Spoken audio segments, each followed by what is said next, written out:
r/ProRevenge, Episode 7. I sued my boss because he fired me for wanting to attend a concert. Good afternoon everybody that stumbled on this post. First up, some backstory.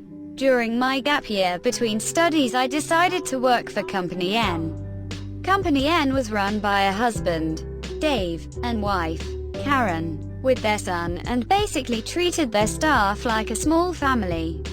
All was well for about 2 months, until I realized I had to ask for a day off since I wanted to attend the last Slayer concert their band would give in my country. There was about a month to go, so I sent an email asking for the day off and explaining why. This is where everything started to go downhill. I got a reply from the Karen and her reply was weird. She stated that's not how asking for a day off works. I was confused to say the least, not sure what to do. I thought she wanted a more formal way of asking. So I wrote a formal email asking for the day off. She shot an email back. I really had to think it through what I was doing, which made even less sense to me. But I was hopeful since I never really got a specific no. The next workday rolls around. I arrived, locked up my bike and headed inside ready for work. I immediately started looking for Dave to ask for answers. Before I could even open my mouth he asked me, "Do you still want to go to that concert?" I didn't expect him to ask this, so quickly answered, "Yes." The only thing he said back was, "Okay, take off your vest and you can go home." I was stunned, and while the words started to sink in I looked at my colleagues which were just preparing for opening. When it finally sank in, anger flowed in. I am not a confrontal person, so I simply took off my vest and gave it to Dave. Without a word I left and started biking home. When I got back home I told my mother what happened. We started sending emails for extra information and got very Karen-like emails back. After a couple emails which went basically nowhere, I looked up the laws for immediate dismissal. After reading up about it I learned that, in my country, somebody can only be immediately fired when caught stealing, frauding, the person isn't able to do the work, or refusal to do the work. I did neither of these. A day or two later I met with my attorney and began the steps to sue Company N.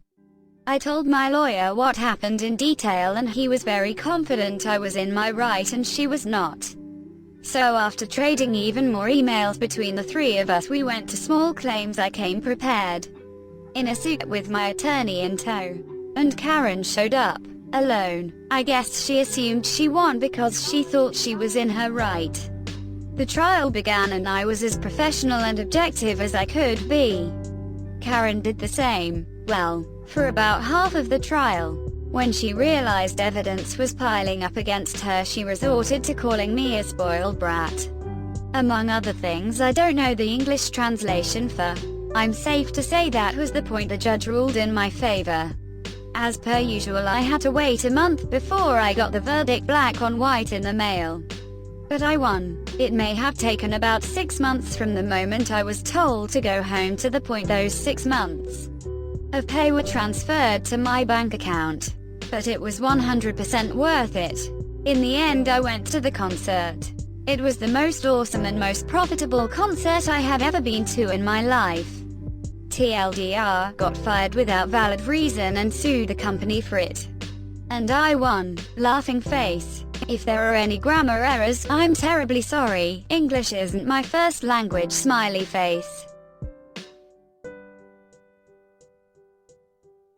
Malicious compliance versus ProRevenge.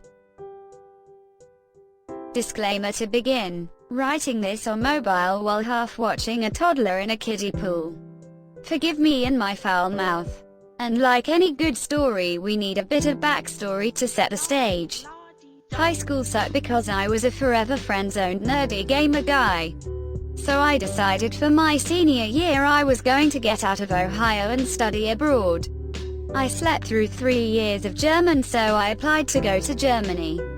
Ended up getting placed in Salzburg, Austria, which is the most beautiful place on earth I've been to date and need to visit again soon.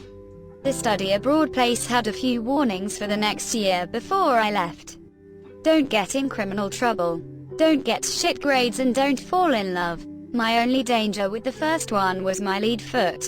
I totaled my first car but was allowed to drive my old man's 95 Ranger 4-cylinder 5-speed and it barely got out of its own way. The second one, I did enough to get C's and B's without caring much.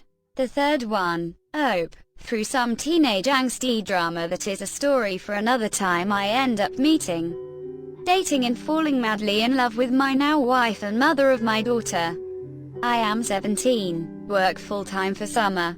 As stated, my old man lets me borrow his truck after I get off work. The rules are I have to be home by 10 weekdays and 11 on weekends.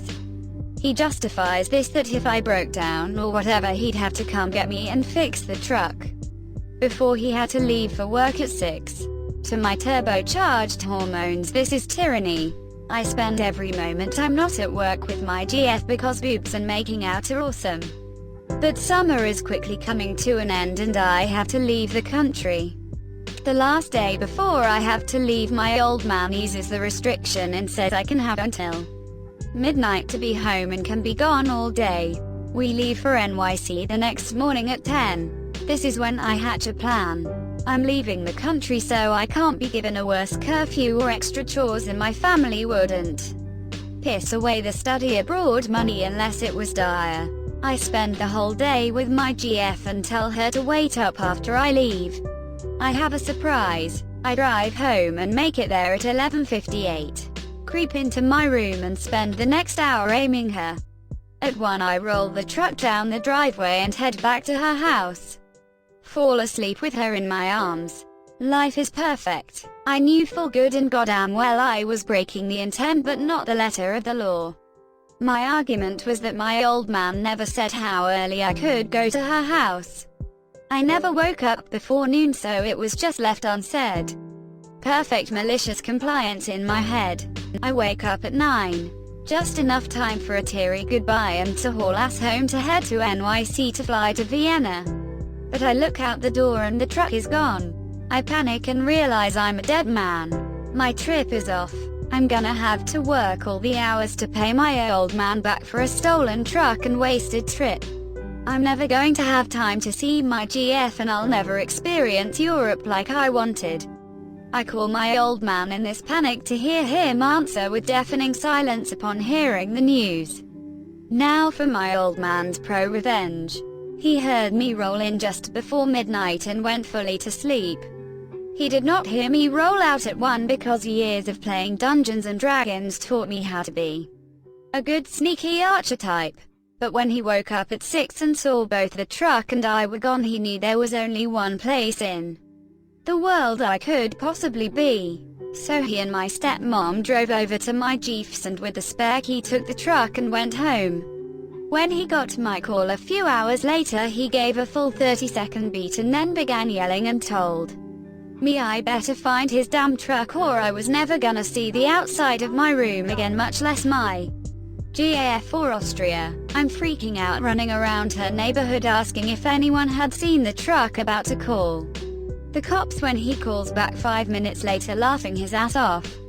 He tells me he stole the truck and I was in deep shit and I better be home fast. He makes me get a ride home with my GF and her mom. When I arrive, he is standing in the driveway smug as hell. I get berated for an entire 6-hour drive to NYC about how big of a dumbass I am and leave the country as planned. It all works out in the end. I got the girl who I am happily with 17 years later and the truck until she died of Ohio rust 12 years later. TL. Doctor, I maliciously comply with curfew only to leave an hour later. Old man extracts ProRevenge by stealing the truck and making me panic. Cross-dosed from nuclear revenge, standing up to my workplace bully led to unforeseen consequences. Let me start this one out by saying that I fully intended to seek revenge on the person in this story, but the aftershock of the eventual confrontation is what led to the aforementioned consequences. rather than by my direct actions. I work in the UK for a large technology company doing software support. I'm part of a team that has members all over the world. I've been in this job for around 10 years. And other than the major issues I've had with this guy, the first truly enjoy my job. When I started with the company, I wouldn't say that I was green. I had about 7 years industry experience under my belt. I was definitely inexperienced with the company. But the job that I had been hired to do used technologies that I was more than comfortable with. The point I'm trying to convey here is that I wasn't completely oblivious to all of the applications supported by our company. Everyone in my team, around 30 of us, was very nice, and was very keen to help, except for Shane. Shane is probably what you'd term as the team guru, about 5 years from retirement. Part of the office furniture, metaphorically, as we are all home workers. He'd been with the company for nearly 40 years. Everyone labels Shane as the only guy to go to when you are truly in a bind. When I was initially starting out, I did indeed find that Shane was highly knowledgeable and more often than not had the answers to whatever obscure questions you might have. Things were great, and our team ticked over nicely. I got to know the rest of the team well, over phone, over time too, and my best friend was a woman named Mel. She was of a similar age and experience level to Shane, and in my opinion was just as knowledgeable as him. One day Mel and I were on a brief call chatting about a work issue. When we got to shooting the breeze for a while, we talked about ourselves and also the team. I'd said that I hadn't met anyone face to face yet, and that was when she told me she'd once met Shane in person a couple of years ago. They are both based in the US. I'm in the UK, and both got invited to a tech conference in New York.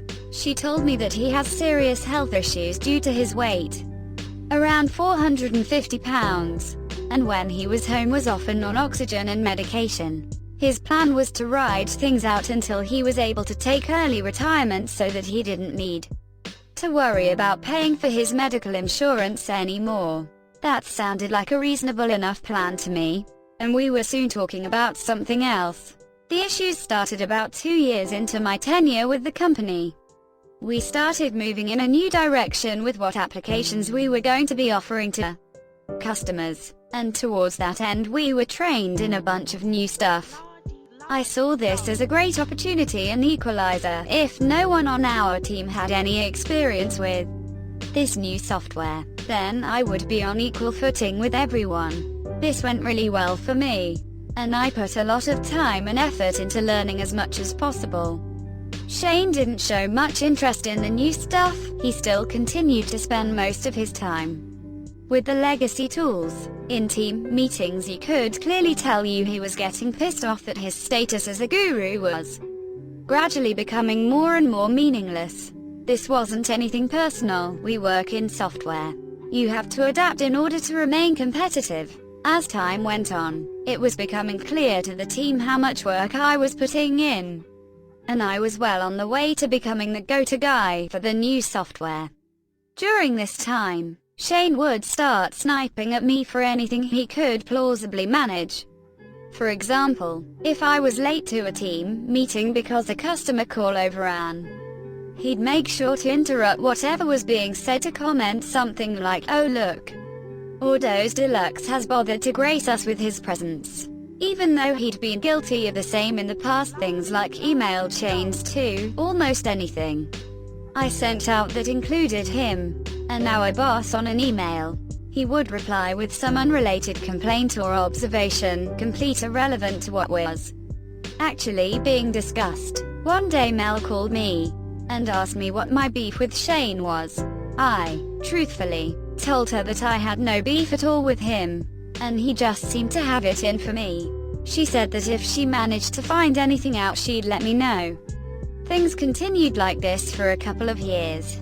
I continued to be the go-to guy, and he continued to try and discredit me, and generally paint me in as bad a light as possible. One day we had a major incident, one that literally could have cost the company millions in SLA fines if it was not solved quickly. Our manager split us into teams to troubleshoot specific areas, and she paired me up with Shane. I wasn't happy about it, but whatever. I was a professional. We got on a call and started working through the issue. As our call progressed, it was becoming abundantly clear why he didn't like me. He knew nothing about the new application. He hadn't done any work on it at all. Everything I asked him to check, he needed hand-holding, even for the most basic of tasks.